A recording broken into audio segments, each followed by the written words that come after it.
let's sit up straight and tall. Sit tall. That's what I would think. Let's be as tall as we can be in our sitting posture, as Mr. Iyengar calls it, the art of sitting, so that as you're sitting on your sit bones to try to contact them with the surface you're sitting on, but then lift the tailbone up, lift the spine up, lift the chest up, lift the sternum up. Put your hands on your thighs for a minute, draw your elbows down. So trying to center yourself. I've been thinking about this because the practice that we're going to do tonight is just a very, every pose we know, and it's nothing that is too crazy tonight, but it's all sort of orients around emotional stability, which yoga really promises us that. I'm going to sit a little closer because I need to admit some people that are now joining us. Sang is here. I can't believe it. Sang is here. Sang is not watching the debate. Oh my gosh. He must be burned out of that. So anyway, back to this idea of emotional stability. And of course, I'm thinking about it because we see many instances of adults who lack in the area of emotional stability. And I think that yoga can really help. And some of these poses are specifically designed for emotional stability. Mr. Iyengar has a sequence, which you may all know, that he uses for emotional stability. And some of these poses are in that. Bring your hands together in prayer.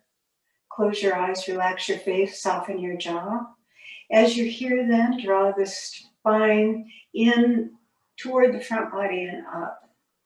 So when you think of centering your spine, which is a good way to think about it, you're thinking of side to side, of course, but you're also thinking front to back. And for most people during the day, the spine seems to be lying on the back body a little bit. So instead, we want to draw it forward toward the front body. It's almost like we were leaning our spine into our front body and then lifting our chest up.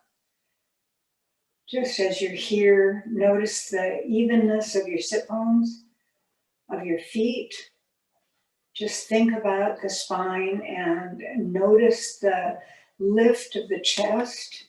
The neck is also included in the spine, of course, but let's not worry about that. Let's always think instead about the collarbones. So lift the collarbones, draw the elbows down, broaden right across your chest. Go in, prepare for yoga.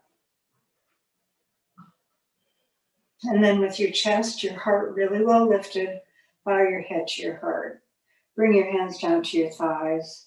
Open your eyes in front of your shins. Bring your head back up. And now cross your legs the other way. So Joe usually teaches a mudra, but I am only, I'm a student of the mudra like you. I'm learning from Joe. But I do know one mudra. We all know this mudra, and it's a very common one. So we bring our thumb and first finger together, and then the other three fingers stretch out. And you can do a lot of things with this. For example, we use this in Siddhasana, but also you can just put your hands on the top of your thighs and use the presence of your hands at the top of your thighs to help you distinguish and separate your torso from your legs. So you want to feel like, how could your torso lift up so tall when your legs want to come along very much? Just instead, rest your hands there, draw your elbows down, let the fingers provide some weight into the thighs. So this mudra is the Gaya mudra, the Gyan mudra, and it is really about knowledge and wisdom, and it's about memory and concentration. So I, of course, think that's a valuable set of things to be helpful. And so one thing that they say is that when you're thinking about something and you're trying to make a decision, to sit like this in your meditation practice. So just to tell you that. Now, let's cross our legs the first way. So whatever way that was. And we're going to take on, I'm going to mirror you, but you're going to take your left hand to your right knee and your right hand behind you. And then before you go anywhere, you're going to center your spine. So from side to side, from front to back. And then the abdomen is going to help you. And then start turning just gradually and with your awareness to the right. And breathe. Yeah, nice. So really tall. That's the way I'm thinking. As tall as you could possibly be. And then come around to the center and take your other hand to your knee. So now it's your left hand behind. Lift up really, really tall and turn toward the left. So just as you're aware of your spine, you're probably also aware of your ribs. So just keep lifting up through the sternum and turning. And then come back to center. And then cross your legs the second way. And we're going to take our right hand down to the floor and our left arm up. So this is the side curve. And we've all been doing these because they're good for the spine. But when you put your hand down, don't shorten your right side body, lengthen it. Feel like there's length up to the armpit, and then your left arm lifts. And then the left arm is really lifting. And now take it over your head. Keep the left sit bone down. Keep the left sit bone down and the right side body long. That'll make your spine feel a lot better than if it's crumbled up. And then come back up with your arm lifting up, and then bring that down to the floor and lengthen the left side body and bring your right arm up and then over. So as you go over with your right arm, you're keeping your right buttock down. That's the challenge. Not so much now, but in a lot of poses, when we go further, then the other side has to really stay down. So come back up. Let's begin tonight in child's pose. So set yourself up for a nice child's pose. If you need support, please have it. And just come into wide knees, feet together, head supported if you need it, whatever you need to make yourself into a child. And I always love this pose because I do feel like it has a lot of comfort in it. And that's really what we're looking for, is comfort. So your knees are wide and you're coming forward, just as comfortable as you can.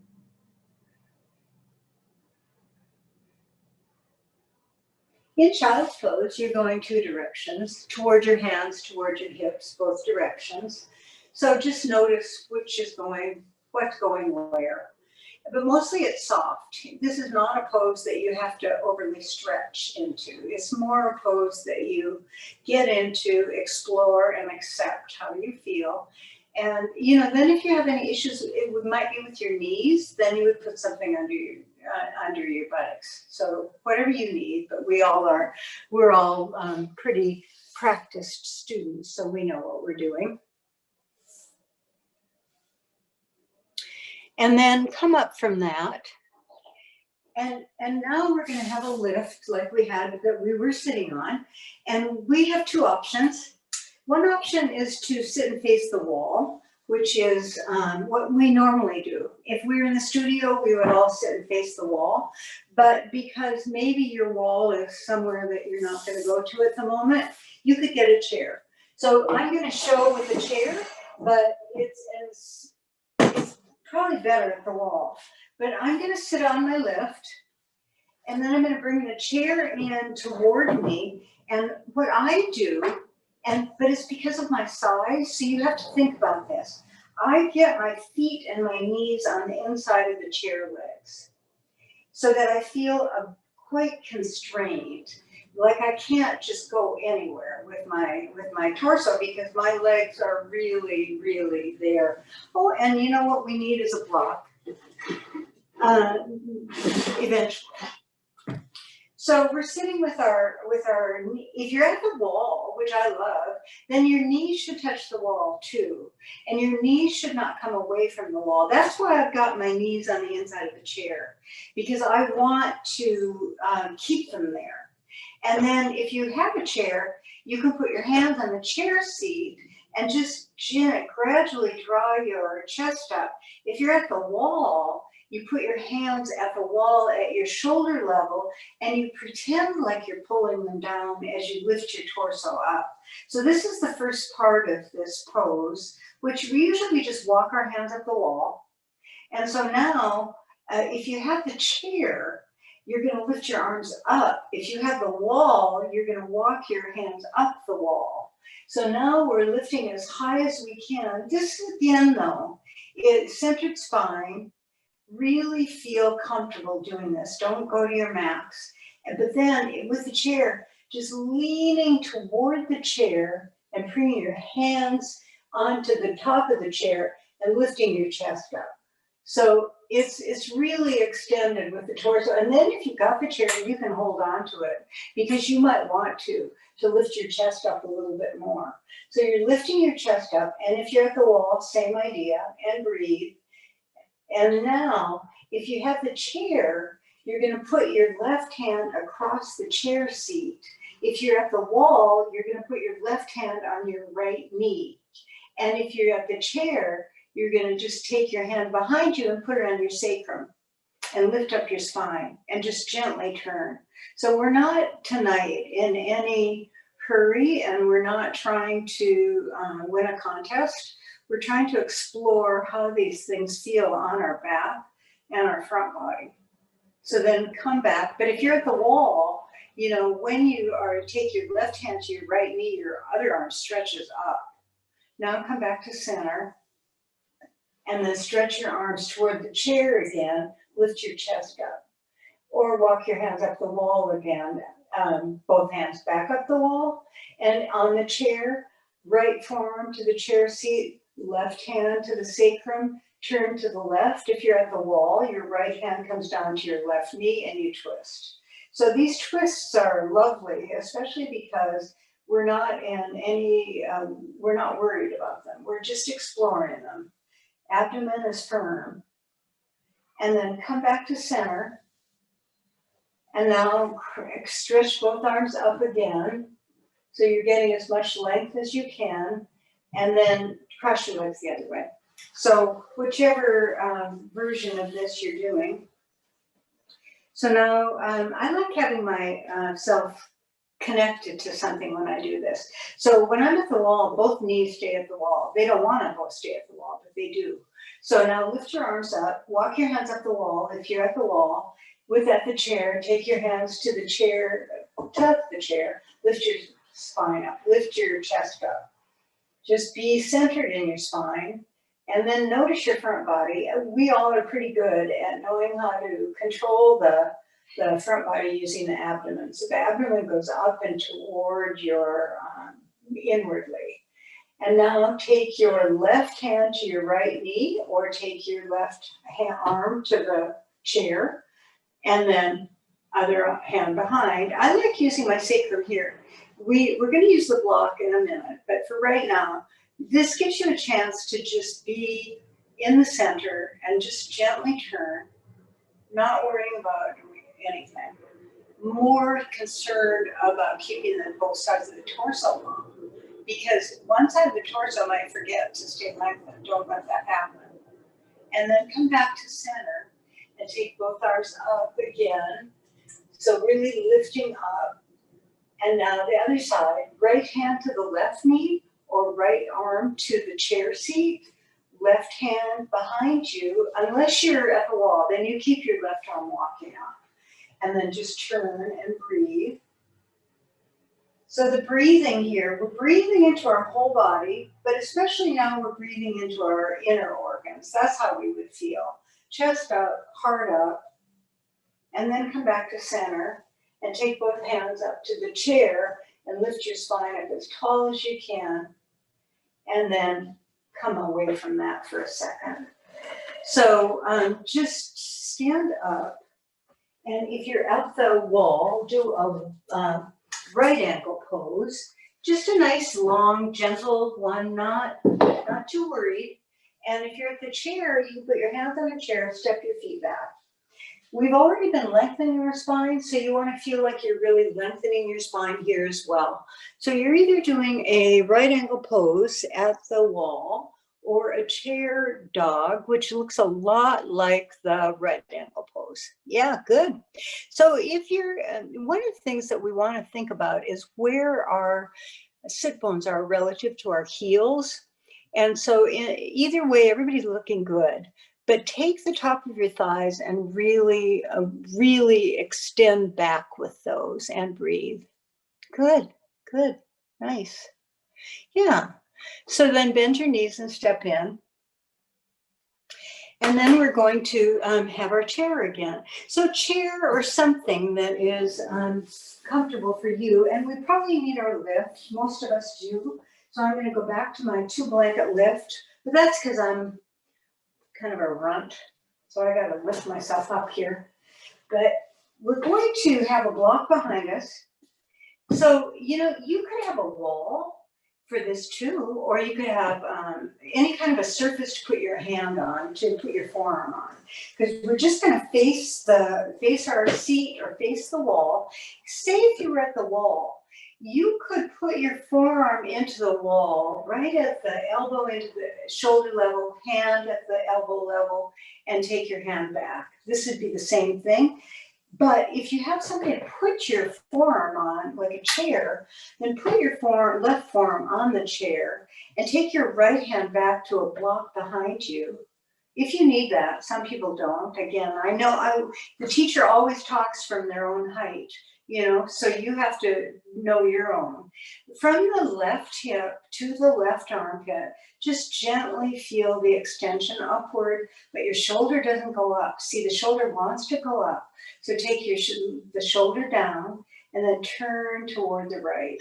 Just with your breathing, with your awareness, not going too far. And then when you're going to come back, hold the abdomen firm, and then come back to the center and take your right forearm to the chair or to the wall and your left hand behind you to a block or the floor. And then before we go anywhere, center your spine with your awareness and lift up tall. And then just start turning to the left. This is just a nice, easy twist. It shouldn't feel, if you get to a place where you think, oh, this is a huge twist, back off. That's not the intention here. The intention here is to feel how nice it is to twist and not to worry, and then come back to center. So then we're going to cross our legs the other way and do that again. So once you cross your legs the other way, then you put your left forearm on the chair or the wall, if you have that, and your hand behind you, and center your spine, lift up tall, and turn. So as you're turning now, be more aware of the left sit bone to the left waist, to the left armpit, and then draw the left shoulder blade down, and then turn. So just being in your own body, how it feels for you. We're all so different. Sternum up, and then come back to center. And then we're going to go the other way. So the right forearm to the chair, the left hand behind. Spine is really centered, lift it up, then turn to the left. So as you're turning, you know, the abdomen is really helpful if you press it toward the spine, but keep your right hip down. So from the right hip to the right waist, to the right armpit, just feel a gentle lifting up, but feel like your right shoulder blade caps that and pulls down a little bit. Because on this side, the right shoulder definitely wants to, both shoulders want to lift. So we're going to the left. And then we're going to come out of this. So now you can take the chair away. And we don't need anything but the sticky mat. Unless for some reason today you need a chair for dog pose. Otherwise, let's come into downward facing dog. So downward facing dog, just a nice, beautiful downward facing dog. You can keep your knees bent to start with, because when we begin tonight, we really want to create length in our spine more than straighten our legs. Yeah, the straightening the legs comes later, because instead, think of your spine. I'm just looking at beautiful poses, really nice. Think of your spine as being centered. And just enjoy that. And then the sit bone straight up and breathing and breathing. So just best you can do without getting too stressed out about it. So your hands are firm, your elbows are really straight, your shoulders are lifting. Lift your shoulders. Yeah, nice. Lift your sit bones. Just feel like the place in your back that you might want to notice is from your bottom ribs to your waist. So there's that space between the ribs and the sacrum that you could just feel nice and long. And then breathe and just be here in your pose, feeling comfortable, I hope. Yeah, that's the idea. So you can practice, you can see how much your legs are ready to straighten, because sometimes they get ready, but sometimes they still need another pose or two. So just be here. And now we're going to just walk our feet forward and bring our hands back. And we're going to stand with our feet apart, like we're going to do Uttanasana, but then we're just going to take our hands as far away from us as we can. We don't bring our legs with us. It's as if we put a brake right at the top of our thighs that doesn't allow us to go forward, and we just stretch our hands forward. Now, I've been doing yoga quite a bit today, so my hamstrings are flexible, but if yours are not, don't overstress your hamstrings. Keep your knees a little bit bent if you need to. We all know. Yeah, that's good. Yeah, so you could have blocks for your hands or something. We're just lengthening our torso. We're not bringing our torso close to our thighs. Good. And breathe. Nice. Now, walk your hands back towards your feet. Bring your hands back by your hips, palms up. Lift your chest, strengthen your legs. Inhale and come up, just like we do. And downward facing dog again. So downward facing dog. Nice long spine. We're centering our spine. We're feeling like that's a good thing. Just lift your shoulders away from your elbows, but let your arms do the work. Don't move your neck around. Just lift your arms as high as you can toward your hips, and lift your legs as high as you can toward the top of your legs, and then just breathe and be here. Press your first knuckle of each hand down. So you're pressing your knuckles, especially the first knuckle, down and stretching through the fingertips as if they could have energy. And now breathe, bend your knees slightly, look between your hands, and bring your right foot to the outside of your right hand. And that might take a couple of steps. And if whatever happens, then your hands are in dog pose. Your left thigh has to lift up, and you lift your chest forward. And try to draw your trapezius away from your head, just a little bit. And now, bring your right leg back.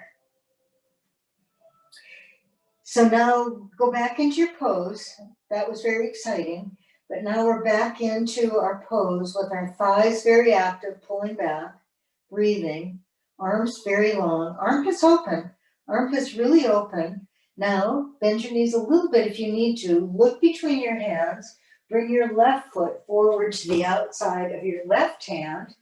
And then when you get there, notice that your right leg and buttock have dropped down. So pull them back up so that they're level with the other side, and lift your chest forward and breathe. And then bring your left leg back, downward facing dog. So just nice long downward facing dog. And now walk your feet forward and bring your hands back a little bit.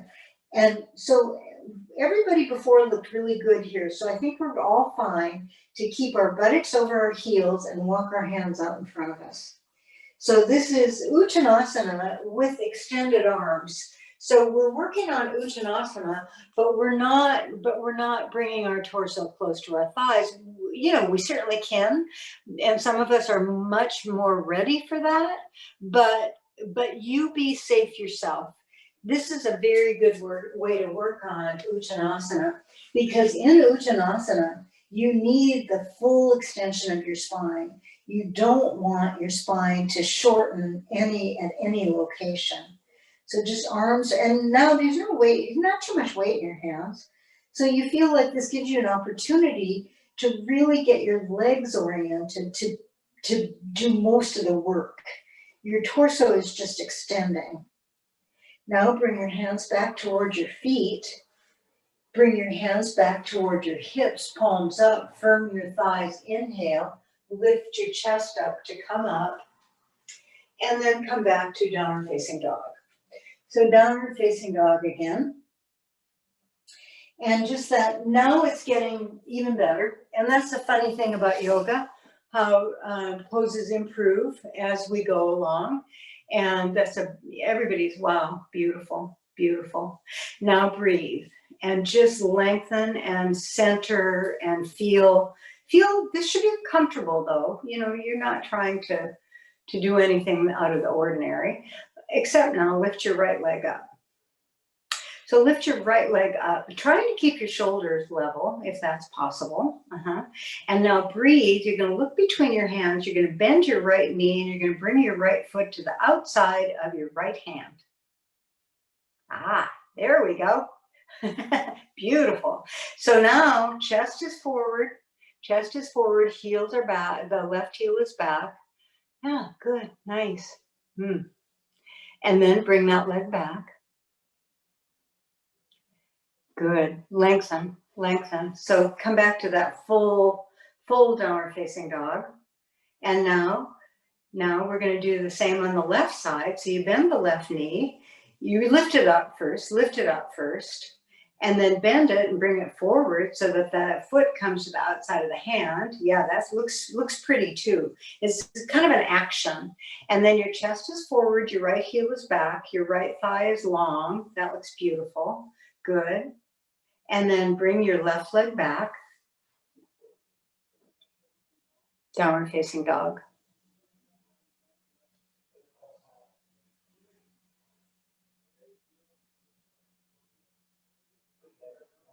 Now, same as before, bring your feet forward, your hands back.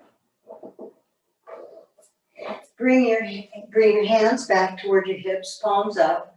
Now pull your hands back, lift your chest forward, carefully come up with your inhalation, Tadasana. We'll just stand in Tadasana. So just a nice Tadasana.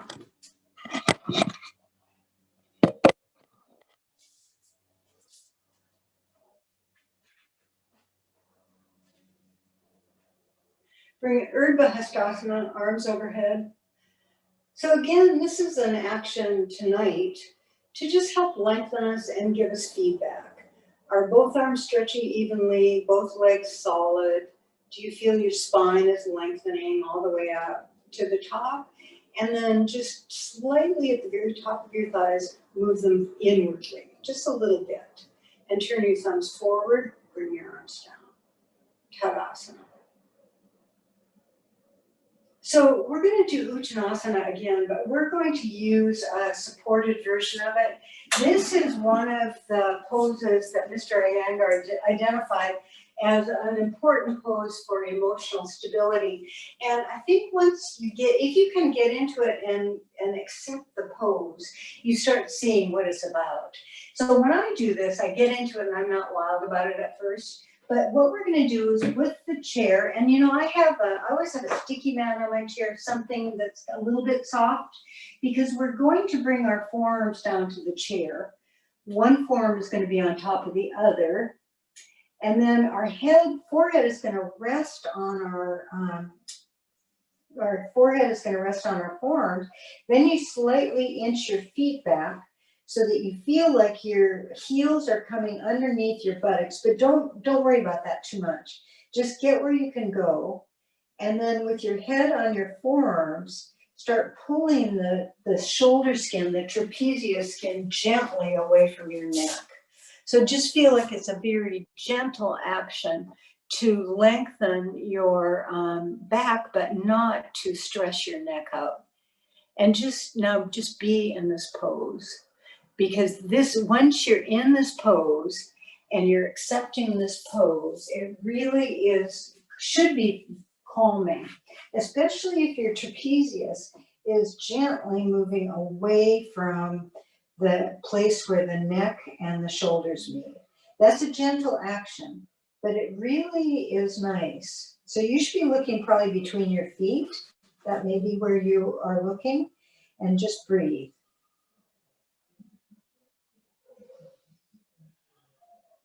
Spine is centered, but just notice that. Notice the weight on your feet. Broaden your toes. Lift your thighs up. I mean, while we're here, we might as well do some housekeeping. Pull the top of the thighs back. Trapezius again, notice that.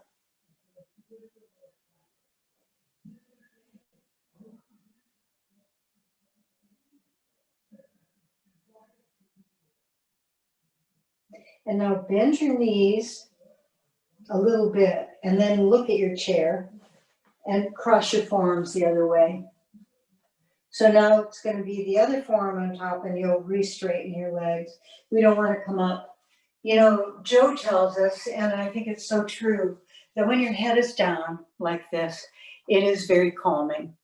And that is the intention of this, is to calm you. The whole purpose of yoga is to calm the nervous system, according to Mr. Iyengar, and we feel that, we know that. So just enjoy this or accept it either way and breathe.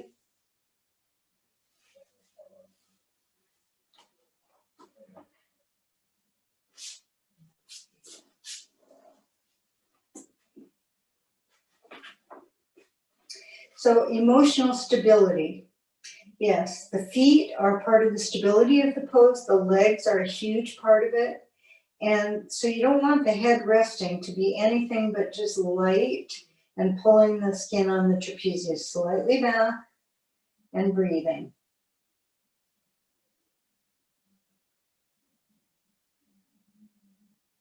Now we're going to come up. So bend your knees, put your hands on the chair in a way that supports you to lift up and walk forward and come up. And then just for a moment, just to give us a little moment, let's stand against a wall, or you don't have to stand against a wall, but if you do stand against a wall, you might appreciate it. So when you stand against a wall, your heels won't be at the wall because you've got buttocks and all that. So just be where you can be and lift all your toes up. So lift all your toes straight up and bring your arms up. So bring your arms up and toes up. So be as tall as you can. We're only doing this to have a moment. This is not part of the emotional stability. This is more of having a moment. And then we're going to turn our thumbs forward and just bring our arms down and release our toes down. And now put your hands on the wall. This is why I like the wall. And just lift your heels up. So when my hands are on the wall, I feel like I can lift my heels up and I don't worry about them falling over or anything. You've got the wall for support, but lift your chest way up. So it's almost like that Superman pose with your arms beside you though, and then bring your heels down. So as I said, that was just a moment. The next moment is going to be Shirshasana, some form of Shirshasana. If you have ropes, if you have yoga ropes, you could do Shirshasana from the ropes. If you want to do a traditional Shirshasana, that's just great. But I want it to be calm. I don't want it to be a hard Shirshasana. Instead, of course, you have to if you're in regular Shirshasana, of course you have really firm forearms and you've got all the work of your upper arms and lifting your shoulders up and all of that, but still make it calm. So sometimes you could even go to the wall, whatever you need to do, set yourself up for Shirshasana. If you're not going to do Shirshasana for some very important reason, I trust that you know whether you want to, you could put your legs up the wall. That would be another idea. But some of us are now coming into the pose and others of us are getting ready to go into it. So when you're ready, just go up into your pose. Ah, I see the ropes. That looks good. So if you have the ropes, that is really nice. The rope Shirshasana is a big part of emotional stability for Mr. Iyengar. That's what he thought. But Shirshasana of any form is good for us. Calming, centering, lifting. So stretch up through the legs. As I said, we want to be calm, but those forearms have got to really be down and the wrists are down. And just breathe and then lift your shoulders away from all that. So your neck never does much. You know, your head is on the floor if you're in regular Shirshasana. Just breathe.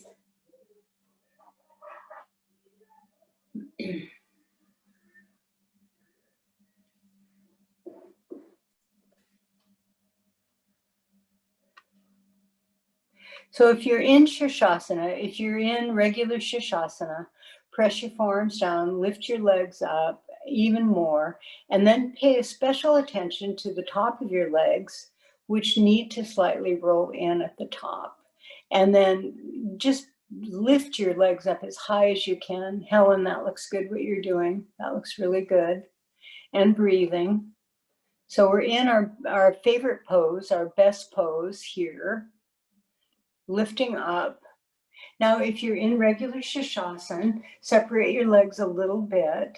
So pull your legs, yeah, good. And then pull your outer legs up into your outer feet and your inner feet up too. But really in this pose, you should think of the forearms, the outer elbows up through the armpits, up through the outer legs, all the way up.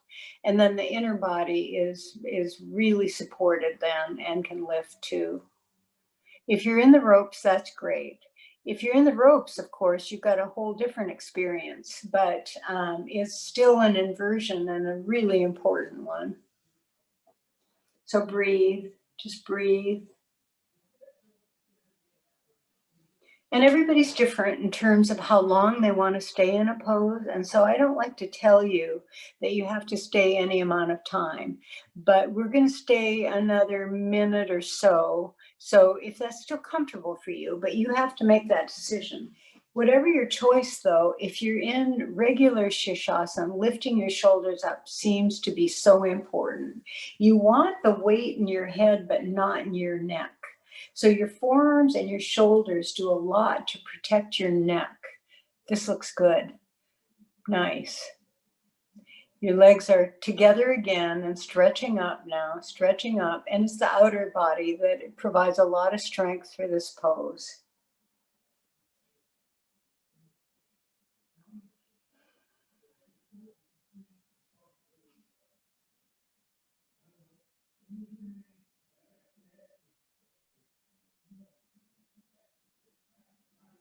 So it may be time to start coming down. We have a few more seconds if you want to stay, but if you feel like it's time for you to come down, that's a great time for you to come down now.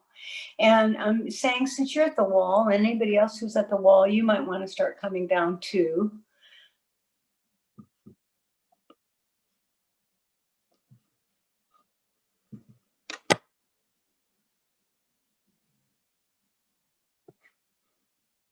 And now everyone just start carefully coming down.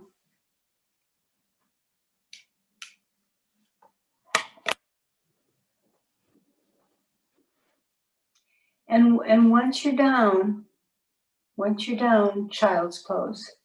So child's pose with your head supported if you need, whatever is comfortable for you in child's pose.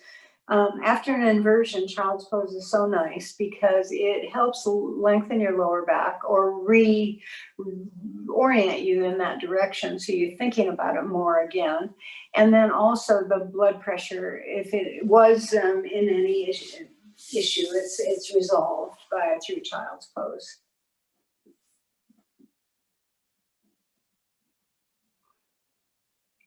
And now come up. And the next pose is some form of handstand. So you have to think to yourself what you could do regular handstand. The reason for handstand is it's so good for the neck after headstand. So that's the real reason. So in my practice, I just took my feet up the wall. You know, I came into that little dog pose and I just took both feet all the way up the wall and just lifted up and relaxed my neck. So that's an idea. Or half handstand or regular handstand. So it's up to you what you would like to do.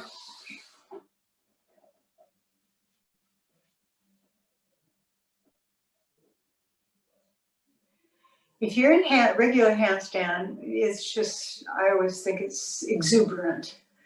And when I walk my legs up the wall, that is a little different way of being inverted, but these inversions are great for us. So make your choice, some form of handstand. And if you're in regular handstand, then you can come down and go back up. So don't overstay. Not tonight anyway.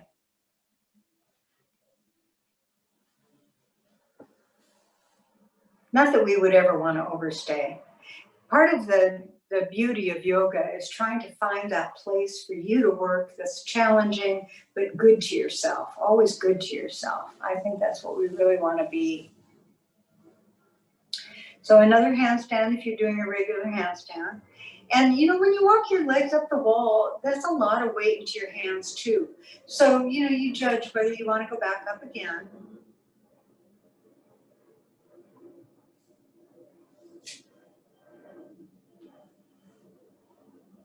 Beautiful. Looking good. Nice. So then when you're ready, just come down.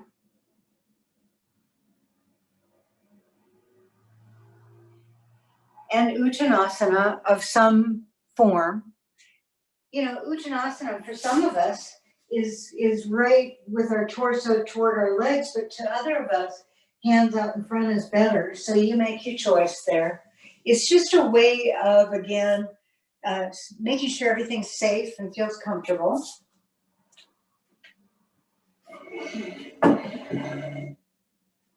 And then take your hands back by your hips, palms up, firm your thighs, inhale, lift your chest up to come up. And then come to your sticky mat again if you're away from it, and stand in Tadasana. Now we're going to do Prasarada Padottanasana, and we're going to need something to put under our head maybe, so have it ready. Whatever you would need. It could be a blanket, it could be the floor, that's where it probably would be, but if you can't reach your head to the floor comfortably, then something to put your head on. Stand in Tadasana. So getting settled, getting ready, drawing your shins toward each other, your thighs toward each other, your abdomen up. Bring your hands in front of your chest, bend your knees, step your feet wide, wide being, you know, different for everybody, and put your hands on your hips. So with your hands on your hips, draw your elbows toward each other, broadening across the front body. So you feel like the elbows coming back toward each other helps broaden the chest, broaden the rib cage, and then take the trapezius skin on the back of your shoulders down. And then come forward and put your hands on the floor and lift your chest forward. So this is that Prasarada 1, where we're just really stretching our chest forward and trying to take the shoulder skin back. I keep saying that tonight because that's critical. You don't want your neck to get too involved in this pose. Sometimes we do get our neck involved in this pose to a bad extent. So instead, lift your collarbones. Don't look up so much with your eyes. Look up with your collarbones. Broaden your torso from the front body, and then just notice how strong your legs are. And now we're going to go into the second part of it, where we bend our elbows back and put our heads down on the floor. And when you do that, that's where you need something for your head perhaps. But when you get there, your hands are under your elbows and your elbows and forearms are creating a right angle. And then you just relax your head down. So whatever you need for that, to make that comfortable.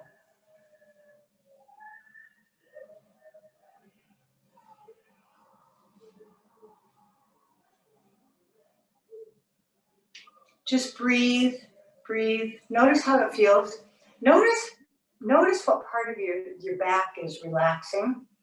And is there a part that is not relaxing? You know, is your middle back still very tight? So instead of worrying about too much about that, just let the skin on your back body flow. So you start noticing that the skin is just flowing over the bones. And in this case, down toward your head. And your hands are there for support. So, you know, we sometimes take our hands away from the floor, but right now we're not going to do that. Just be in Prasarita 2. Breathe. The legs, the strength of the legs is a real gift in this pose. Just enjoy it.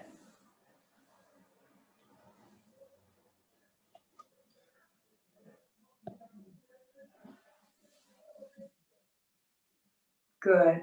Now, straighten your arms and extend your chest forward, collarbones forward, chest and collarbones. That looks good. That looks good. So here again, really accentuating the front body. And then you may need to walk your feet in a little bit to bring your hands off the floor and come back up. Good. And then bring your feet back together. So now we're going to need a couple of things, 2 blocks, a belt, and a wall. And so I'm going to face you, but I'm going to put my feet at the wall. Now, what we're doing is,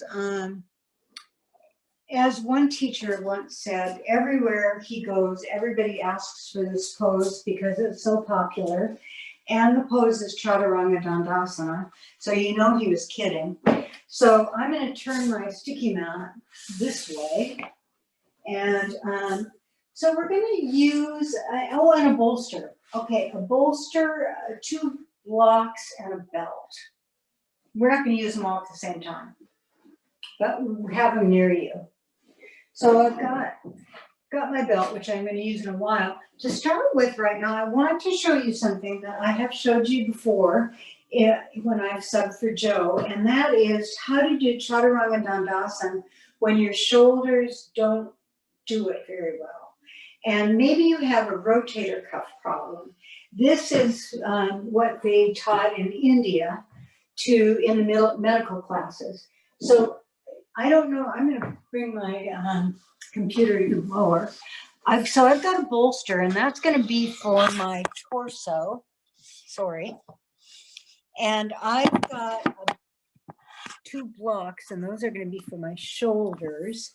And I've got the wall, and that's going to be for my feet. So I got to get this organized. So when you start to do, you know, if you don't have a bolster, a couple of blankets folded in that narrow way would be good. So because you need to have your torso on something, but just your chest, not your sternum. And then your blocks are out in front of you, and your shoulder tips just rest on that. And your hands come behind the blocks in Chaturanga. So I'm going to turn sideways. Does anybody have any confusion about this? I just want to show you what it looks like, because it's resting. It's a resting pose. You're not working very hard, but you are working on your shoulder skin. So it's like this. So your feet, I like the feet at the wall because that gives me an opportunity to engage my legs better. But your shoulders are just resting on the block. And your elbows are pulling back. And you're looking down at the floor. Do not look up. Don't involve your neck. You don't need to do that. So breathe. And if you were in India and had a shoulder problem, and we're in the medical classes, this is what you would be doing, and you would be doing it for a long time. So let's just talk about this for a second, because I don't think anybody likes looking at the floor for a long time. So take your trapezius, the shoulder skin, and just gently urge it away from your neck.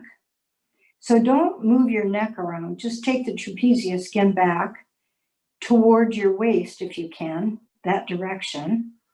And take your elbow skin back so your upper arms get quite involved, and stretch your heels back toward the wall and look down at the floor. So I don't want the back of your neck to do anything. It's just very neutral. It's like the crown of the head is moving away from the feet.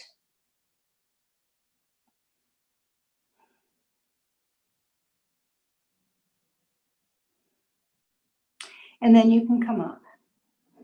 So I know for a lot of people, getting into a pose like that reminds them too much of detention, but you'll wish you were doing that in a minute. Okay, just a little joke. Okay, so now we're going to use blocks. And, you know, this is a really good way to do Chaturanga Dandasana as well. So my blocks are going to be for my hands, and I'm just going to settle my chest between the blocks. And in the instructions for this pose, they're in general, your hands, the heel of your hands are at the level of the crease under your chest. And then my elbows are going to the side, so I want to draw them back toward the wall.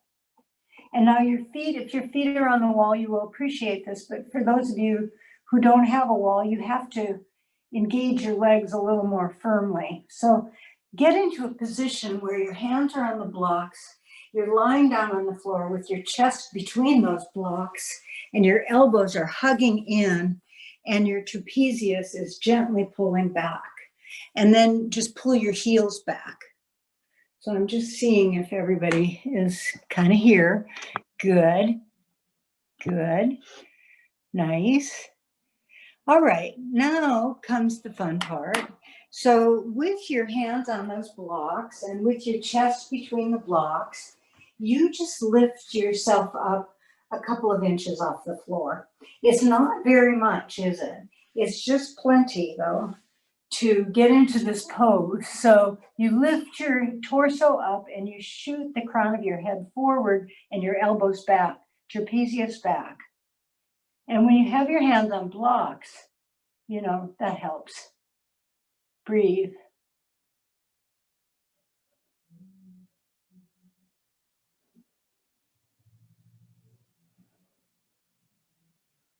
And then come down. So Mr. Iyengar says, hold Chaturanga Dandasana for 30 seconds. We didn't do that, I don't think. But it's a good pose, you know, it's really a strong pose. We're going to try something else now. We're going to move the blocks away and we're going to get a belt. And so I want you to be kind of on your shins for a second, because I just want you to see something. So the belt is a little wide. If you're going to put the belt around your upper elbows, above your elbows, and so then the hands, they'd be wider. So your elbows and your hands are wider than your shoulders, okay? It's not like shoulder stand setup. It's a little wider, and you'll see why. So just come up onto your shins and have your belt around your above your elbows, and then just press the belt toward your torso. That's what's going to help us. This is going to provide a sling for our Chaturanga Dandasana. So I want everybody to get their belt on, because you don't want to miss a second of this. This is so much easier. This is so much easier, and it really helps build strength and awareness without just driving you crazy. But then again, you have to make your own decision. So we're going to come with our hands in front, Our feet are going to be back at the wall again, but not quite. But first we come into downward facing dog. So with the elbows belted, it will be pretty loose, you know. Your belt won't be very tight. So downward facing dog. So push back toward your thighs with your hands, you know, push back toward your hips, everything you know, lengthen your back, and then breathe and come forward into a plank. So we're in plank. And now we bend our elbows straight back and we're leaning now onto that belt. But one thing I would say is don't let the belt take all your weight. Take your chest forward. Your elbows are over your wrists. So come onto your tiptoes and stretch your chest forward and breathe.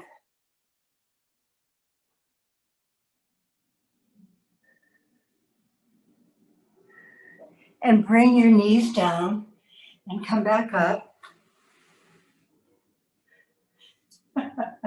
Was that easier or was that not easy?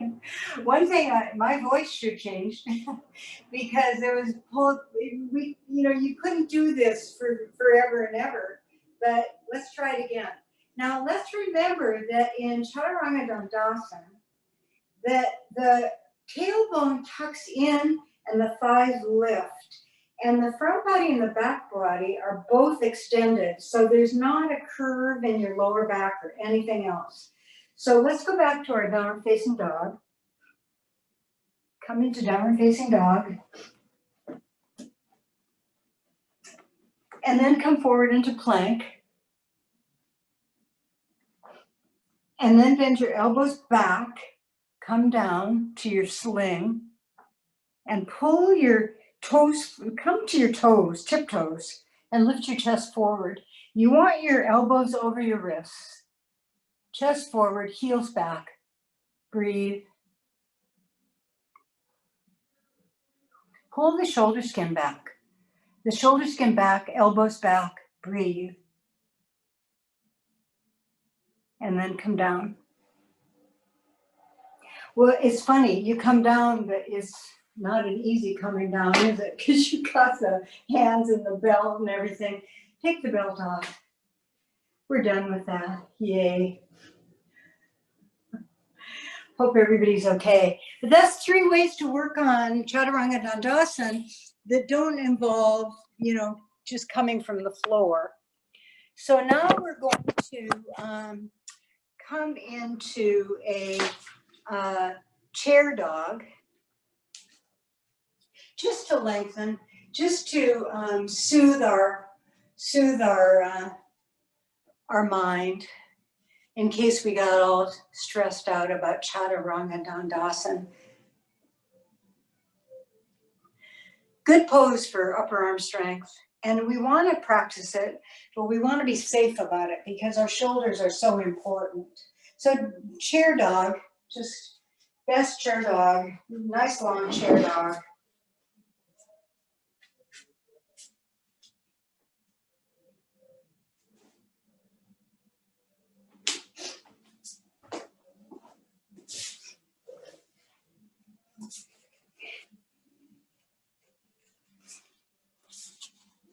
And now just come up from that because that was just a quick one. And now we're going to do a back bend through a chair. Now, what if that doesn't appeal to you for some reason tonight? Maybe that's just not your very best thing to do. So there's other options. If you would rather do Supta Baddha Konasana, I just want you to do a back bend. So I don't care if I like the chair back bend, but maybe not for you. So maybe you'd rather do Supta Baddha Konasana. Maybe you'd rather just take a bolster sideways and lie over it. Some kind of a back bend that would appeal to you. But if you're going to use the wall, use the chair, then it's nice to have your feet toward the wall and to have maybe some support over the chair so that you don't have metal, maybe a sticky mat or something like that. So whatever you need to make this pose comfortable and centered. You want to feel like your feet, if you need blocks for your feet, for example, if that would help you feel like your pose was easier, this should be an easy chair back bend or an easy Supta Baddha Konasana or whatever we would like. And so then get into it and lengthen your lower back. Make sure your lower back is lengthened. Good. And of course, it's always the sternum and the collarbones that are lifting and extending. So just feel like that's happened. And breathe. Be sure you're breathing.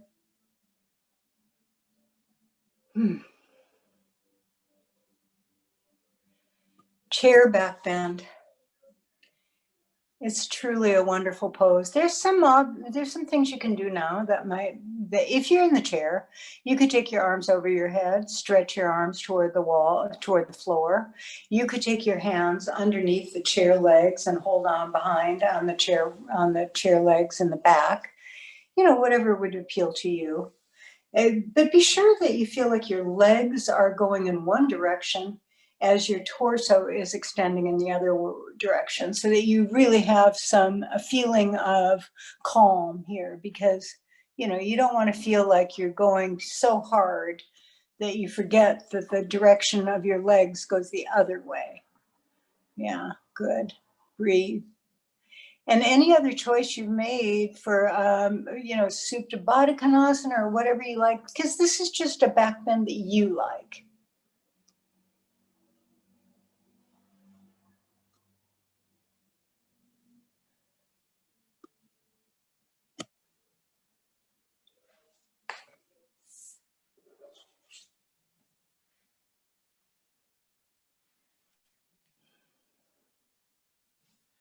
Breathing.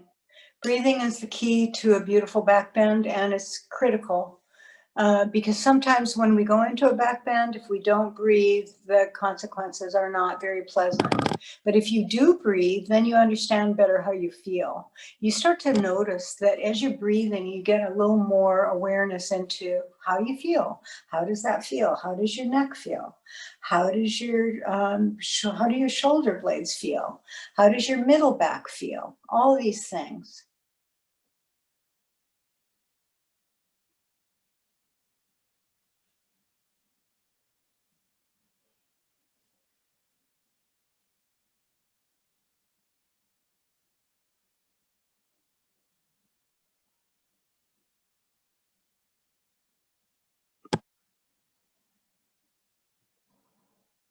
Now, we're going to start coming out of this. So bend your knees, put your feet on the floor, carefully pull with your hands, lift your chest when you come up, so that all of that is, yes, good. When you lift your chest and come up, that's a great thing to do. Okay, good. And then if we're then we're just going to, if you're in the chair, you can just do a quick twist left to right. So left forearm over the top, right hand behind. If you're sitting on the floor, just do a nice gentle, just a little bit of a twisting action with your legs crossed, with your, left hand, right hand to your left knee, or whatever you're going to do. Just twist around a couple of times. Just feel like you're tall and centered, though. Feel really tall and centered. Good. And then after you've done that, then come out of the chair. And move the chair away. We won't need that. Again, I don't think. But we are going to have a sticky mat and a belt. And we're going to do Supta Padangusthasana. So, and this really nice Supta Padangusthasana after back bends and all of that. This hasn't been a tough class by any means, but it's always nice after a back bend to have something like Supta Padangusthasana. So have your belt ready. You probably need that. And lie down on your back, and you can have your feet into the wall if you have a wall, or you could just be wherever is comfortable for you, and bring your legs right into Tadasana, and your torso is really long and straight. So Supta Tadasana before you start, and pull your buttock skin away from your waist, Yeah, just make sure that you feel like everything is good with your back. It's only going to get better because of Supta Padangusthasana. And then we're going to take the belt around our right heel, right at the front part of your heel. So it feels like when I put the belt there, it feels like it's got a perfect spot. And so hold on to the belt and pull your leg down into your hip socket. But the belt itself is around the front of the heel, you know, on the arch side of the heel, but pretty much on the heel. So pull your femur bone down into the hip socket, since that is one of the things you can do, and just be in your pose. So your left leg is straight and your right leg is up, and you're holding the belt with your right hand, and breathe. So getting that right leg comfortable is important too. So at this point in the class, your hamstrings probably feel ready for this. But if there's any reason that you feel like your hamstrings are not enjoying this, then you just simply take your foot a little further away from your face. It's just you increase the distance between your torso and your leg, and that'll ease up on the hamstring. But everybody looks good. Everybody looks good. So holding the right leg with the right hand, stretching the left leg out very consciously. Notice where you are on the left heel. Are you on the center of the heel? And notice how the calf on your left leg feels. Does it feel like all the fleshy part of the calf has gone to one side of the bone? You know, that's a big thing for Mr. Iyengar too, is getting the calf skin organized around the shin bone. Now breathe, and you're going to take with the belt in your right hand, take your left arm off to the side, palm up, and bring your right leg off to the right side, up and off, just to the place that you can go without lifting your left buttock up at all. Left buttock cannot come. Left shoulder does not want to come. The left arm is stretching to help the left shoulder stay down. Push into the heel. So you're on the front part of the heel with your belt, and you're pushing into that. And you're just stretching both your left arm, your right leg. And now bring your right leg up and bring your left hand up to meet the belt, and take the left hand and put it on the belt, and take your right arm and stretch it the other direction, and take your right leg over the midline. And just whatever's comfortable for you. Good. And then bring that leg back up to center. And then you can bring your left leg up and stick it in the belt, but be sure and get the belt around the front part of your heel. So that's a little different. You know, you might notice it. You'll notice it as we go on tonight in this Supta Padangusthasana. Your legs will feel wonderful when you're done, but it's really for your back.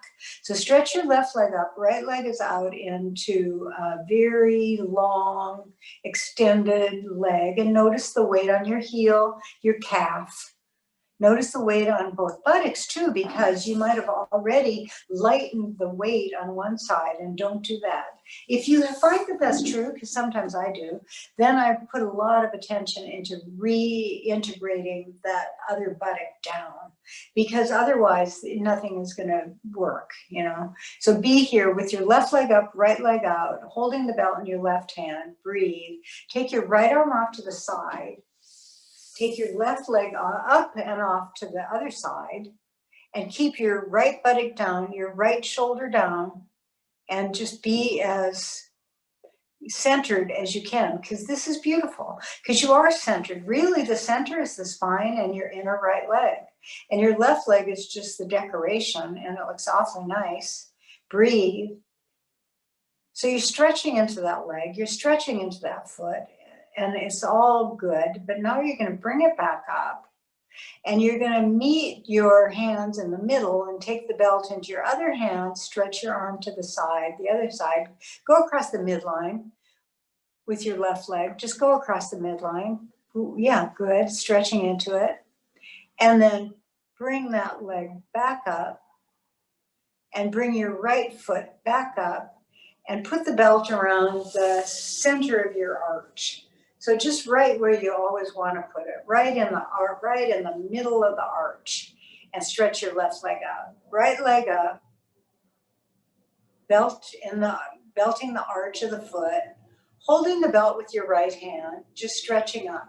So now this is the second time we've done Supta Padangusthasana, and it probably feels pretty comfortable. Just your back is enjoying it, I hope, and your legs feel very strong, both of them.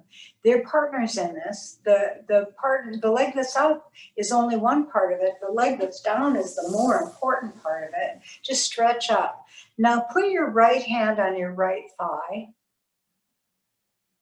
Put your right hand on your, yeah, no, I didn't mean that. I meant the other thing I was going to say, which is bring your left hand to your left thigh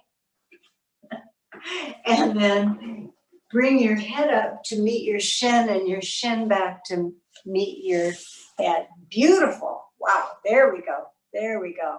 And now keep your leg as best you can and bring your head back down. Good. And now take your left arm off to the side and your right arm off to the other side. Keep your left buttock down, your left shoulder down. Breathe. Beautiful. Stretching between both legs. Feeling like the left leg is just as important because it's almost more important. Feel like the left leg is strong, the right leg is going to the side. Breathing. And then bring the right leg back up, meet in the middle with your hands, take the belt into the left hand, go across the midline, stretch the other arm away, just nice, very nice. And then bring that leg back up, and you can bring your left leg up and put it into the belt if you like to do it that way. It's different, but you can do that. And then have that belt right around your arch, the center of your arch. And lift up with your left leg. Your right leg now is the down leg. And so, of course, we know how important that is. And breathe. Good. Now put your right hand on your right thigh. Now I do mean that. So your right hand is on your right thigh, and we want the right hand to get closer to the knee as you bring your head up to meet your shin and your shin back to meet your head. And your hand will go further along toward your knee, and breathe. And then bring your head down and keep your leg, best you can where it is. And then take your right arm across from your shoulder and your left leg off the other side. And just open across the pelvis, inner leg, and the right leg stays firm and strong. And bring your left leg back up. Transfer the belt to your right hand. Take the leg across the midline and stretch. Good. And then bring your leg back up. Now bring your right leg up again and place it into the belt, but now we want the belt to be on the metatarsal. So now it's going to be on the ball of the foot. So we have moved from the heel to the arch to the ball of the foot. And you put the belt on the ball of the foot. And you stretch up. And you breathe. So now we've got a belt, we're holding a belt, and we're going to keep our hand on that belt. I want you to remember that. And put your left hand on your left thigh. And lift your head up to meet your shin and bring your shin back to meet your head. Good. And then replace your head on the floor. Keep your leg where it is. Now take your leg to the right as your left arm counterbalances that, weight-wise and energy-wise. You want to feel like you really have a lot of energy in that left arm. And breathe. So this is Supta Padangusthasana 2. And now we're going to bend our right knee and cross it across the midline. And then we're going to bring our right hand with that belt behind our head. And we're going to get our right foot into our left elbow somehow. Good. Wow. That's beautiful. That's beautiful. Yeah, stretching out through the left leg as you are. Good. Undo, undo, stretch the right leg back up. Take the belt into the left hand, cross the midline. Again, just cross the midline. Beautiful. Bring that leg back up. Take the left foot, put it into the belt, replace the right leg on the floor. Extending, lengthening, breathing. Good. So now the belt is in the left hand, and we have our sensibility is going a couple of different directions. So think of the midline first, from the spine into the inner left leg, into the inner right leg. That is your midline. And so think of both sides of your body, and then breathe and put your right hand on your right thigh and bring your head to meet your shin and your shin to meet your head. Good. Right leg is still so purposeful. And then bring your head down. Good. And then right arm to the side, left leg to the other side. Good. Yeah, so what I'm seeing is such beautiful poses, and the leg that's down is beautiful. But now we bend that left knee and we bring it across the midline, and we're holding the belt in our left hand, and we bring the left arm behind our head with the belt. That provides a sling, kind of like the belt provided a sling for our torso. And then stretch the other leg, and you try to get the elbow and the foot to meet up on the other side, right? Each side is kind of different, and breathe. And then undo, take your arm from behind your head, stretch your leg back up, and cross the midline. So just do a nice cross the midline with the left leg coming across. You know, the left buttock definitely lifts up, no problem. And then come back up, and undo the belt, and squeeze your knees in, and roll to the right side. So next is, we're just going to quickly sit in wide legs. So we're going to do a shoulder stand, Setu Bandha or Viparita Krani in a minute. But first we're going to just sit in Upavista Konasana. So just draw your legs wide and just be tall. Be as tall as you can in your torso, and breathe. So with your legs wide, you can you can just take a quick glance at your shins and see if the calf skin is bifurcated. So you just want to make sure that everything is copacetic on the left leg, left knee, and then the right leg, right knee, knees right in the center, and then breathe. And I'm going to mirror you, but take your left hand forward and your right hand behind you and turn toward your right leg. Just lift you tall though, really tall. And then take your left hand a little further out and take your right arm over your head and just extend the hand toward the opposite foot. So it's just a nice, this is a really good twist for the back. And then come back up. And be really tall with your torso. And then the other side. So right hand in front, left hand behind. We begin by turning toward that left leg. So we turn toward the left leg. But then we walk our right hand out a little further and take our left arm over our head. So it's an interesting twist because you're looking toward your left leg, but your hand is stretching toward your right leg. And breathe, and breathe, and then come back up.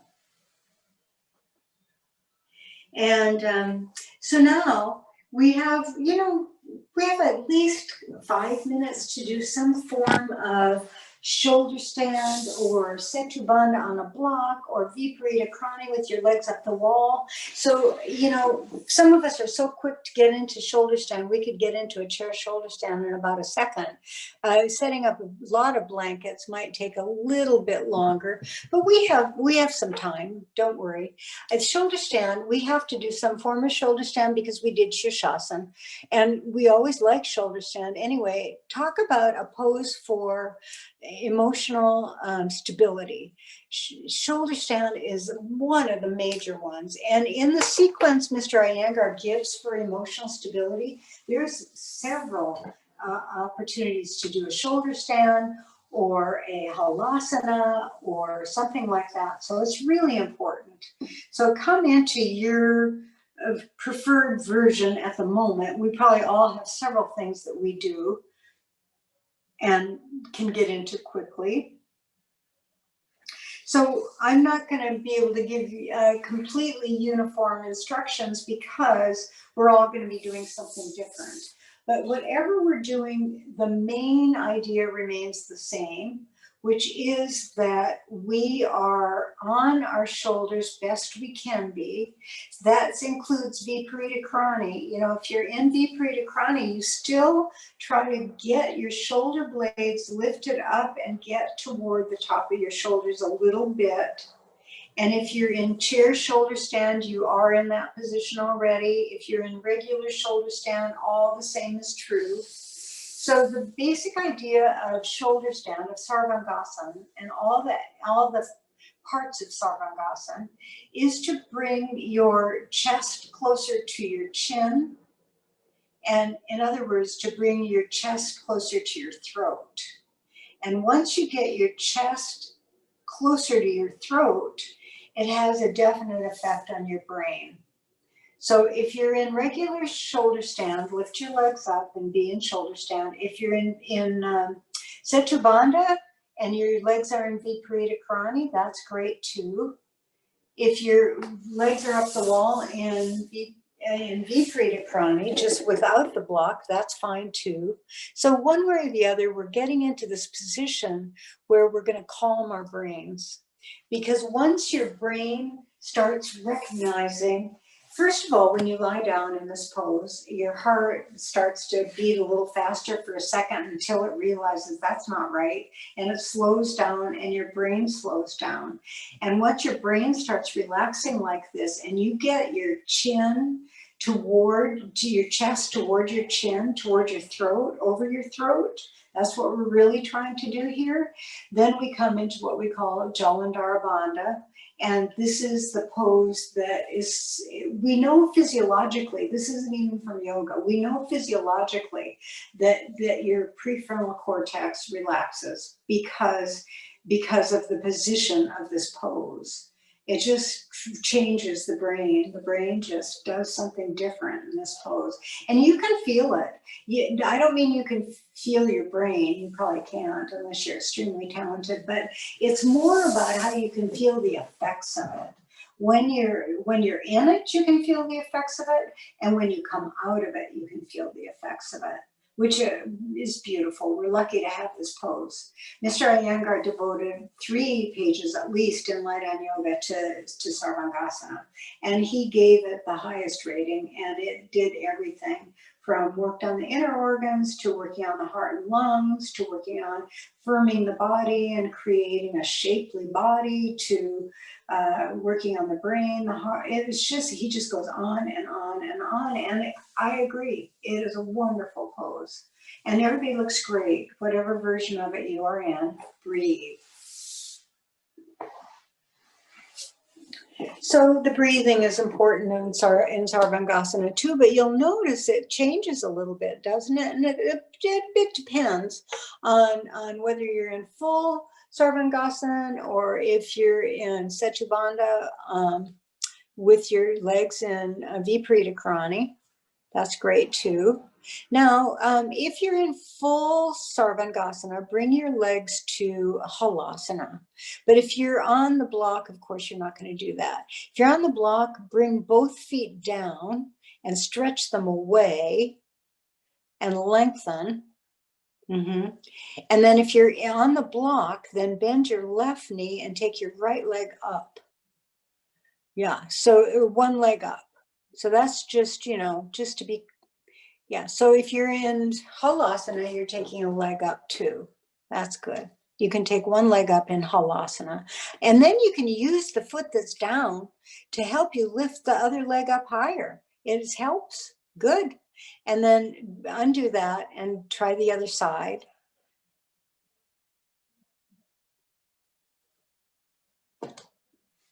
Good. Very nice. Breathe.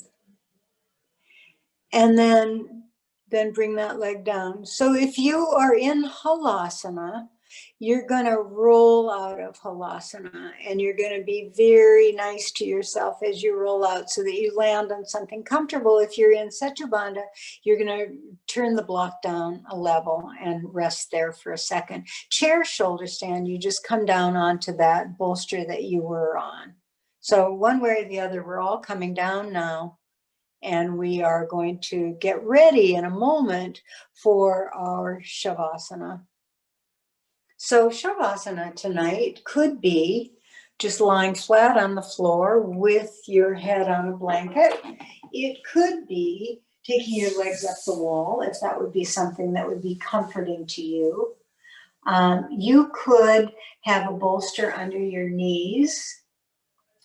You know, we all have our favorite things to do. Sometimes it's just nice at the end of class to just let go with everything and just lie down. But sometimes it feels nice to have these other forms of support. So the most important thing is that you're comfortable and that you want to do what you're doing.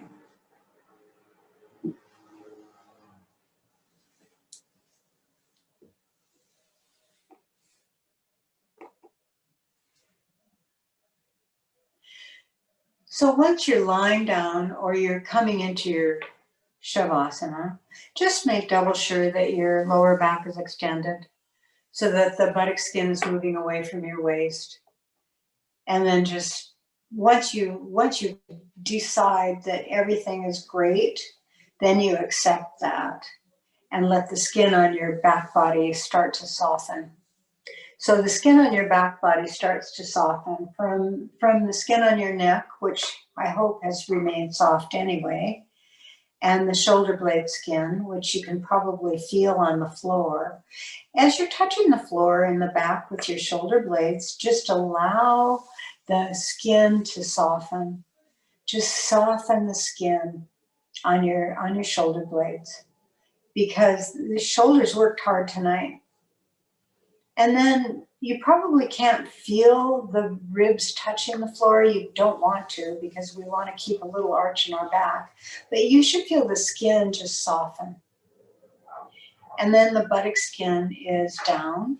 So you can feel that and just soften the buttock skin. And then feel the back of the legs. Just feel, you probably feel the calves, you probably feel the heels. So just soften there. Just soften the calf skin down. You probably don't feel your knees actually on the floor. You might, but you probably don't. But just soften anyway. Soften the hamstrings since they are part of this as well. And just breathe and notice the chest in the front and broadening. So the more attention you bring to the back body, the more the front body drapes. The back body settles, sinks, softens, and the front body drapes, center sideways. So from the center of your chest sideways towards your armpits, towards your elbows, towards your hands.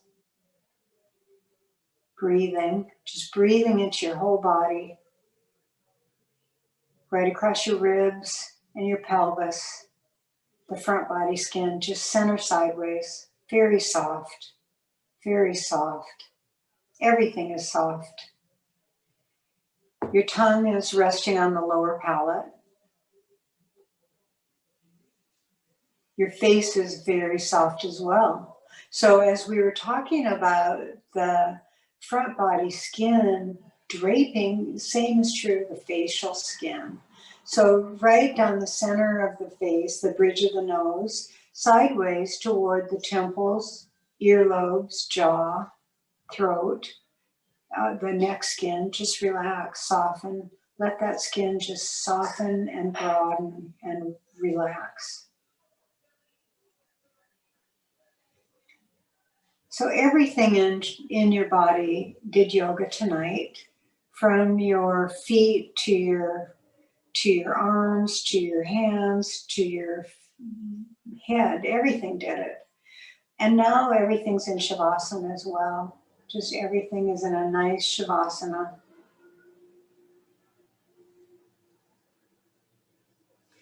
Begin now to increase your inhalation just slightly. So the inhalation gets a little bit deeper, just a little bit, and the exhalation a little longer. And then again, bring your awareness back to your inhale, slightly deepening it, lengthening your exhale. Place your hands on your abdomen. Thank your body. And then just very gently, when you're ready, rolling over to the right side. No hurry, just go as you're ready. So then you can rest on your right side for a moment, open and close your eyes.